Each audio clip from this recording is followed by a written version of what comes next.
Welcome to Backyard Bows.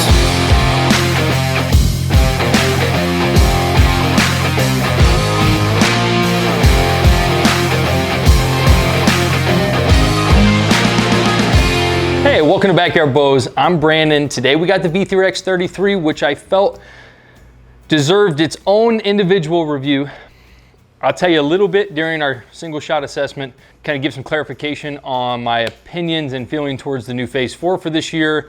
And then we'll also talk a little bit about, for anybody who's new or trying to purchase, maybe make an investment into a nicer bow, purchase their first bow. We'll talk a little bit about bow buying and some of my opinions on that as well. So when we first started the review process, we did the V3X29, which I loved. I couldn't have spoke more highly about that bow. I mentioned in that video that Mathews had lost me for a couple years.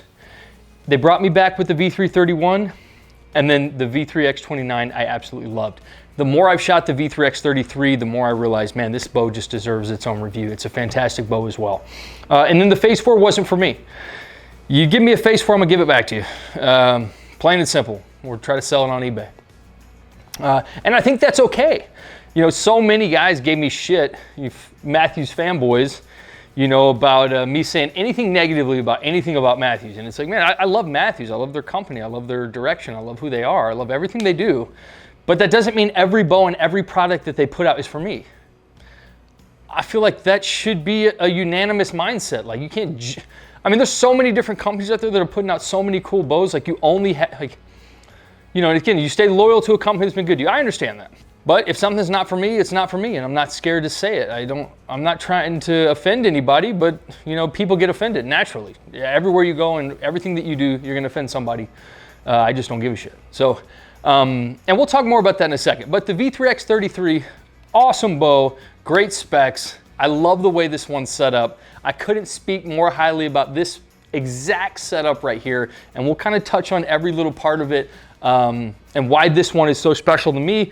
But let's go ahead. Let's go with the specs. 33 inches axle to axle, 6.5 inch brace height, 4.8 out of the box. It goes from 60, 65, 70, and 75, which I love those weight options. And that all will factor into that switch weight technology on that cam, which we'll discuss a little bit more in depth in just a second.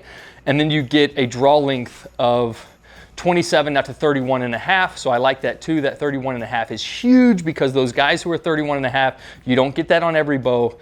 So I love to see that on this one. So the risers on these, I love what they've done. They got those vertical risers, horizontal limbs. I love these setups. I love the way they hold in full draw. I wish one day they'd go back to that GeoGrid riser, which I have I think 5 Mathews bows right now, some older ones that have that GeoGrid riser. One day I hope they do like a flashback back to that. I think it's the best riser design ever created. It will always be my favorite. And then, as you know, they did the bridge lock technology, which is that slide on that dovetail is able to kind of go right into the riser, centering everything on the bow, all the accessories, kind of working in sync with that ultra rest integrated by Quad. I think more than any other companies, Mathews accessories are made for Mathews bows. They go hand in hand. I would never shoot this bow without this rest on. It's just my personal opinion. I think it's like perfect. They just go together so well. You put it on, you set it up, it's almost all the way dialed in. You can tell when working with it, they're made so perfect. I love that. I love the quivers, everything on them. I think the accessories are great. I love these new Excel sights that they made for this bridge lock technology. I had the smaller one, just the fixed 5-pin, and I will have the adjustable 5-pin, the landslide, which I just love. We'll do a separate review on that, so stay tuned for that as well. This sight is one of my favorite of all times. And then going down to these new Quattro stabilizers. These are the Velagos, which they just came out with, a little bit sleeker, a little bit more streamlined. You can tell that they worked with Mathews because, man, the carbon matches the string stop. The colors are almost perfect. This whole setup right here is just perfection. I mean, it really is. It works great. The stabilizers are not something normally I would shoot with, but one day if I get the opportunity to go to attack or somewhere where I need a little bit more stability and help kind of getting out to those longer ranges, which I'm not very accurate at, maybe this is something I would use. I feel like this is like a perfect tack bow. This is something that you might see me with in the future, doing something fun like that. But for today, it's going to be awesome out in the field. I can't wait to get out to that 50-yard shot. I think this thing's going to be just slinging them to perfection. I like the limb pockets on these. I like the wedged in to prevent those limbs from moving. The top hats, the tuning technology, it's not as familiar and easy as from the beginning as you would like. I mean, it takes a little bit of time. It takes somebody kind of teaching you. It takes a lot of kind of on-hand experience, but Once you do get it, obviously these things, once you get them timed and tuned, they like to stay there, but it takes a little bit more effort. You got a lot going on with those cables. So this thing also gets up to 336 feet per second, which is what we just saw on the X-Lite 31. So somewhere right around the 275s, 278s is what I'm anticipating with my 500 grain arrow, 30-inch draw, and 70 pounds. The switch weight technology, I've come to love that more and more and more and more. You get that maximum performance at every draw length, every draw weight. So if you go to a shop and you order it, or you're trying to get one set up for you, you need to provide them with your draw length, your draw weight, and what let off you want, either 80 or 85. And with all the options I said earlier, 60, 65, 70, 75, and 27 out to 31.5 inch half-inch increments, you give them the exact specs and they'll give you a mod made just for you. I love that. Best performance at everything. That has grown on me more and more and more, and I love that they do that. I love that technology. That's something that we might see for a little bit. But let's go ahead. Let's get our single shot assessment. I think I'm anticipating, the V3X33 was a little stiff. It had a little hump. Wasn't, you know, those bigger cams, you could really feel them on that shorter axle to axle. I think this one's gonna smooth out a little bit. The bowstring angle is gonna be a little bit better with my 30-inch draw at 33 inches. I think this thing's just gonna be a little bit nicer all around, easier on me. I mean, kind of on that draw cycle and the way that it holds. So let's go ahead. We'll sling a couple in here. All right, so right off of the bat, exactly what was anticipated. A lot smoother than the V3X29. Usually the axle-to-axle difference isn't, you know, you don't feel too big of a difference when the engines are the same, the cams are the same, everything, but for some reason on these, man, that smoothed out a whole bunch. So when I do this single shot assessment, and what I encourage you to do if you're buying a new bow or trying a new manufacturer, new company, sometimes I'll even close my eyes, but really pay attention to these first shots and how they feel. And I've mentioned this several times, they're gonna be the truest. The more you shoot something, the more familiar it's gonna get, the more comfortable it's gonna feel.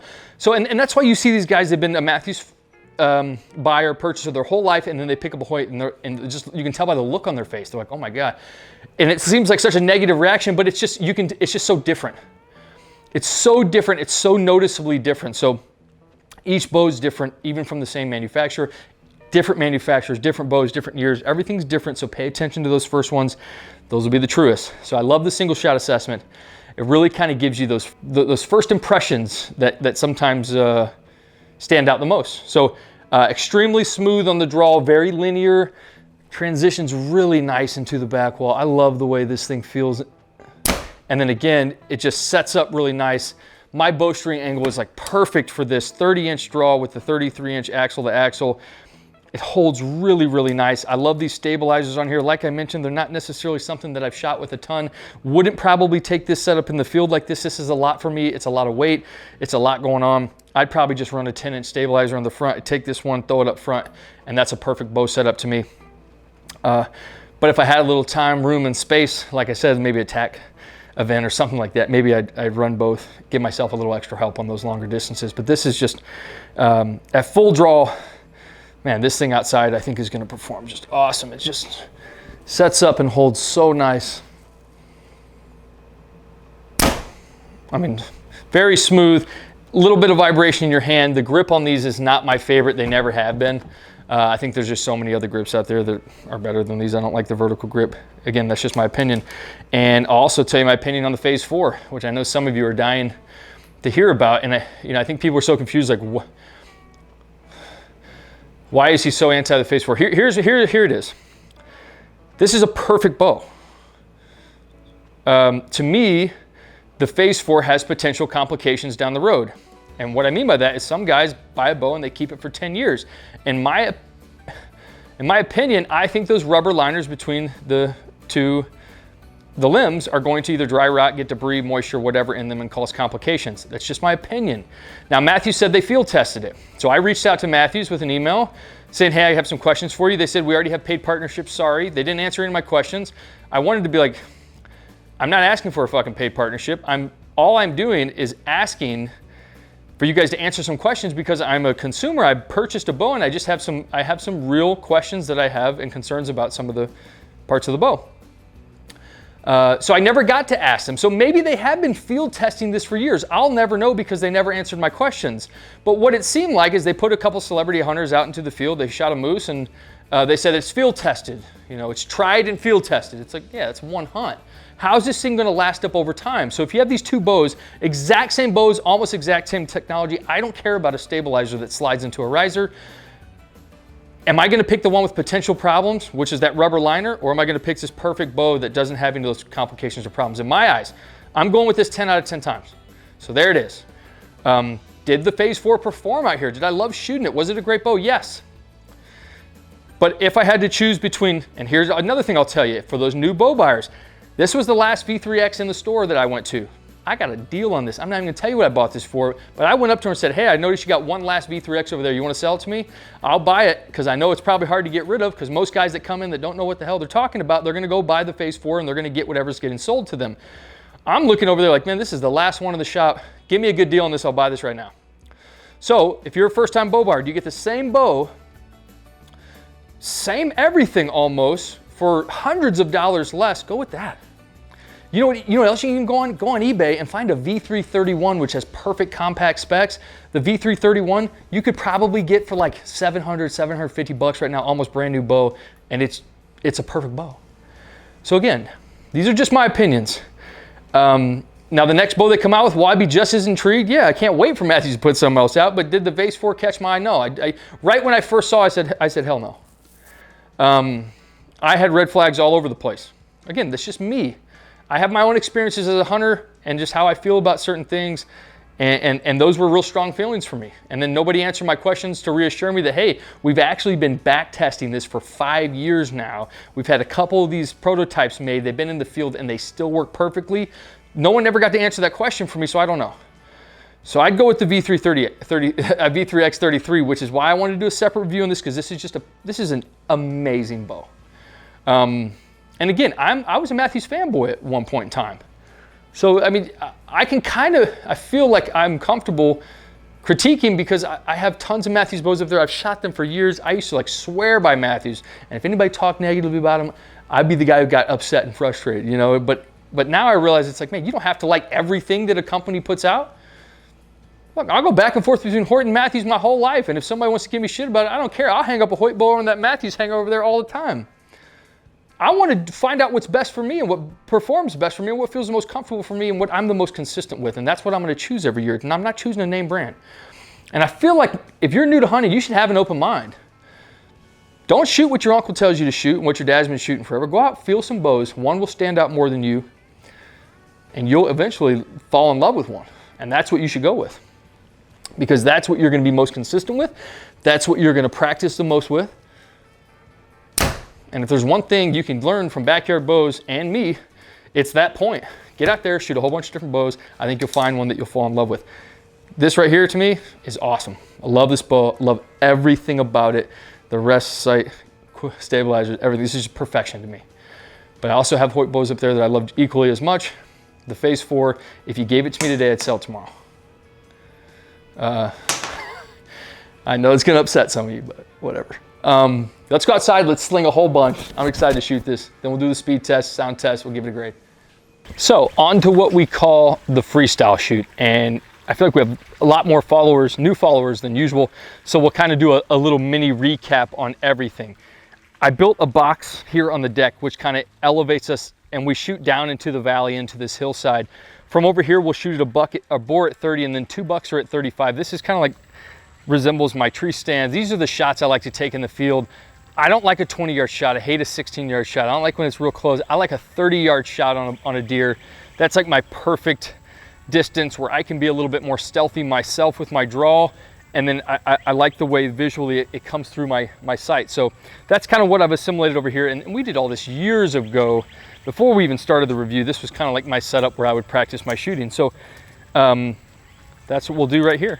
We'll go boar at 30, and we'll shoot at these bucks, and then we'll go across the way.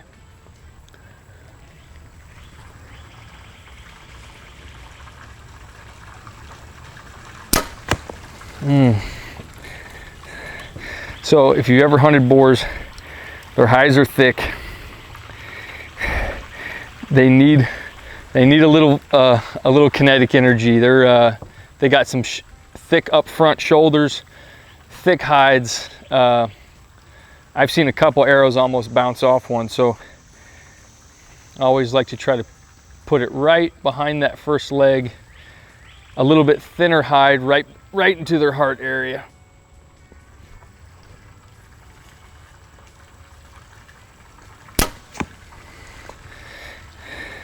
I tell you what, axle to axle difference is one of the biggest changes in stability between two similar bows, for sure. I mean, I think that's known, but if you're new, you know, that's something. If you want a more stable platform to help you out, that longer axle to axle really sets up really nice.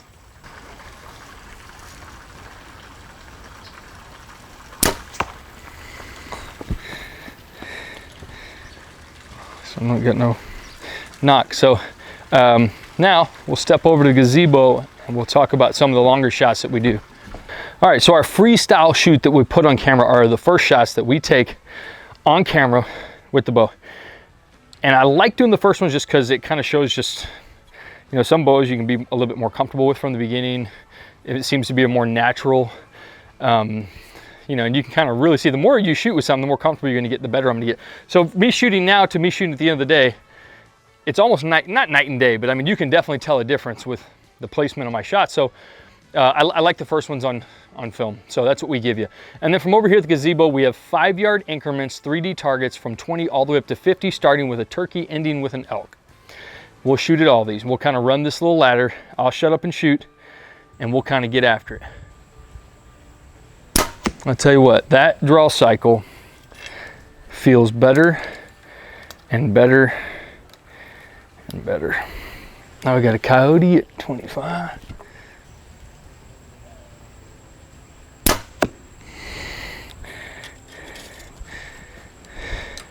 Then again, I always place a buck at 30 because that's what I like. I like a 30-yard deer. And that's kind of how I have my little range back here set up.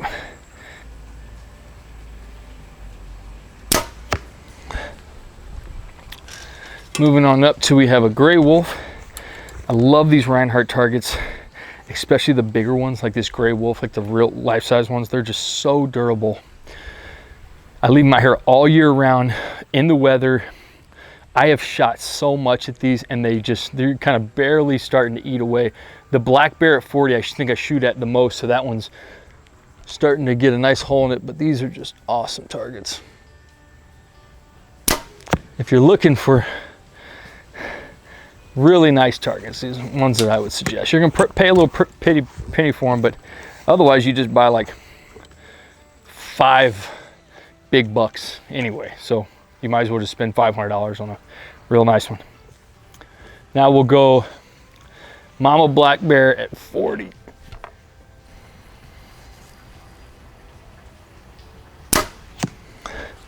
Okay, so now I'm set up on that little black bear, which we call Paddington, for something called a full draw stall. And I used to do this years ago. I didn't call it anything. I just used to see how long I could hold a bow and place a good shot. And then I realized, man, just how truthful it tells you about the stability of a bow, how solid the back wall is. The longer you can hold it and place a good shot, I feel like the better all around.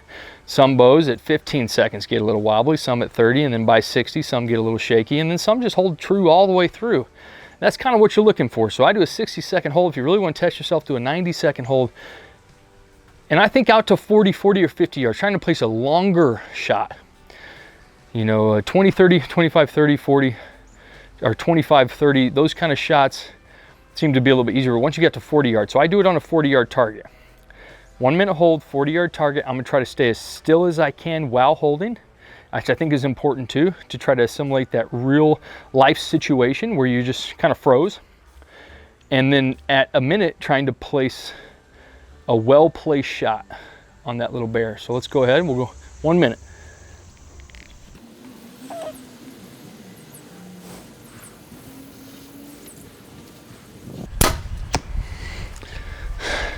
So I felt good all the way through. Didn't want to jump on me. A little bitty strain in my neck here, but I feel like that's kind of normal when I do these full draw stalls. But I think at the end, you could dial the pins down pretty easily. The whole thing kind of felt good all the way through. I love to see that. I mean, that's awesome because as I mentioned, you can get stuck in some funky positions for a long period of time. The last thing you want to do down is redraw the bow and spook something. So longer you can hold it, remaining more stable, the better. So let's get up to that last 3D target at 50. All right, so onto the 50-yard target up on the hill at 50. Yeah, and this area right here, again, I've had for years, way before I decided to do backyard bows and to review bows. Like, this was my spot. This is where I've been shooting arrows at different targets from here, shooting into that hillside as many different angles as I can for years. I got the grill here. We do grill and shoot, which is kind of what I've shared with you guys. It's really just a time where I managed to get my daily reps in the easiest. So I've set my life up and I've set myself up where even if I'm the busiest I am, I can manage to get my, you know, the stuff that I love and the stuff that's important to me in, as well as manage my life and my family. So some of you are like, man, this is awesome. It's like, yeah, this was manifested though. This was created. This wasn't just, you know, if you want something, create it. If you want a space that you can call yours, that you can make sure and get your daily reps in, do it. Me, the easiest time that I saw myself sitting in that rocking chair was when I was grilling. And then I thought, man, instead of sitting down, I can be shooting. And that's when I decided to settle this up. So think about that. Let's go 50 yards. We got an elk up there on the hill.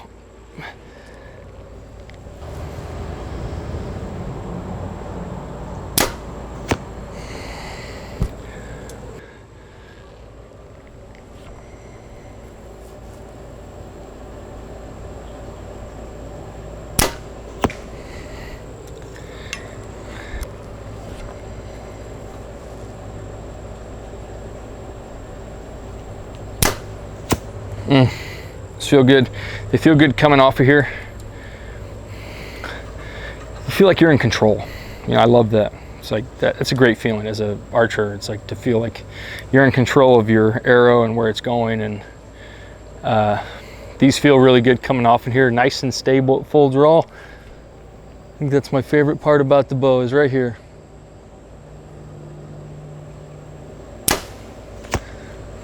That one didn't have a fletching, I don't think. I'm exhausted. I probably put 300 plus arrows through this on and off throughout the day. So we'll finish here with the speed test and the sound test. Speed test, I'm thinking 272. We got 500 grain arrows, what we'll start with and which we'll use for the grading. 70 pounds, 30-inch draw. We'll shoot a little bit lighter arrow, we'll shoot a little bit heavier arrow like we do and give you kind of a variety. 271. So X-Lite 31 from last week. Same IBO at 336. I could just tell the flight of the arrow shooting this thing so much today, it probably shot a hair slower. We'll shoot a couple more though.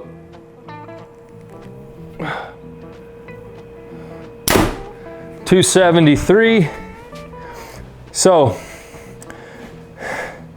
I'm exhausted. We'll go 7 out of 10 for the speed. That's right where I thought it was gonna land anyway. 400 spine full metal jacket. This one comes in at 440. A little bit lighter, really nice whitetail hunting arrow right here. We'll go 291, 293, okay? And then we'll shoot our last arrow, which we bump up that arrow weight a little bit. We got a 300 spine, the B fletching brass insert. This one comes in at 560. We'll go 265, 264. Okay, so speeds that kind of I was thinking that's right on the bottom end of what I like to see, but you know, speeds definitely fast enough to get the job done. So let's go ahead, let's turn it around. We'll do the sound test. So now we got 3 of the same arrow, exact same arrows. We got a visual up here, which we'll kind of use, and that's the one we'll kind of refer back to a lot. But what I do also do is there's a decibel app on an Apple phone, which you can use. And really what's that gonna do is it kind of records all of the data that we've taken so far. Something you can refer back to, just in case somebody has a question or something that I can, you know, compare to myself. So I would say When we brought the Phase 4 back in here, it was quieter. I think it was in the 87 decibels on my reader, which they've varied from 87, which I also think like the Prime got, I'm not sure, up to 94. So nice range, definitely on the quieter side, but not enough to sell me on it. So 89.9, so a couple decibels more. I'm not gonna sit here and tell you that that rubber material didn't dampen the bow a little bit, didn't play into the vibration and the sound. They advertised it correctly. It's not significant enough for me to factor that into my buying process. That one jumped up to a 92. Let's do one more. Some have jumped around a little bit, some have stayed right really consistent. So we'll see, I'll try to stand in the same spot. 88.5, so I would say more around, let's say 89. So a couple decibels louder than the Phase 4, but still nice and quiet, nice and quick. Let me give me a second, let me catch my breath, and we'll sit down and give it a grade. All right, V3X33, final grade. I'm gonna jump right into it. Got the speeds that I was anticipating it to get, low 270s. Plenty fast, right under kind of what I'm looking for, so it got a 7 out of 10 to start. I'm gonna go with, and I've been given most of the Mathews bows an 8 out of 10 for the quality and durability. I think they are very well constructed. I would say that Hoyts are one right above, and then I think carbons are kind of the 10. So I'm gonna go ahead and go with an 8 out of 10 for the quality and durability. Very nice all around. Appeal, I gave it a 10. Man, the detail that's on Mathews bows, the time and care that their craftsmanship take into these things is incredible. They always seem to just blow me away. I love the way this one's dressed up. I love the accessories that are made for these bows. I mean, you can't get a sleeker bow. It's just beautiful. I had somebody come in the other day looking to buy a bow, and all they wanted to buy was this one. So, you know, hadn't really had much bow experience, didn't know anything about bows, but for some reason, the Mathews bow is what caught their eye. They had the money to spend. I wasn't ready to let it go yet, but you could tell there's something about them that just catches your eye. They're beautiful, 10 out of 10 there. Technology, I also went 8 out of 10. I gave the V3X29 in the very beginning a 9 out of 10, but we've kind of learned a lot since then. We've changed some things, we fine-tuned our process. I'm gonna get an 8 out of 10. I love the switch weight technology. I love all the inlining stuff that they've been doing, the bridge lock. I'm excited to see what's next. You know, with these bigger companies, they seem to kind of go back to the drawing board each year, and you know, I'm always interested, so I can't wait to see what next. The Phase 4 was not for me, but maybe the next bow will be. So it just kind of goes year to year, and I'm open-minded, so I'm always kind of open to what's in the future. Performance, 9 out of 10, absolutely butter at full draw. Just a beautiful hold to this bow. I love the stability, very effortless. The draw cycle was so much smoother than the 29. The entire bow was fun to shoot. I shot this. When I tell you I shoot a bow all day, I mean, I shoot a bow until I am, you know, wringing my pants and shirt out. I shoot it.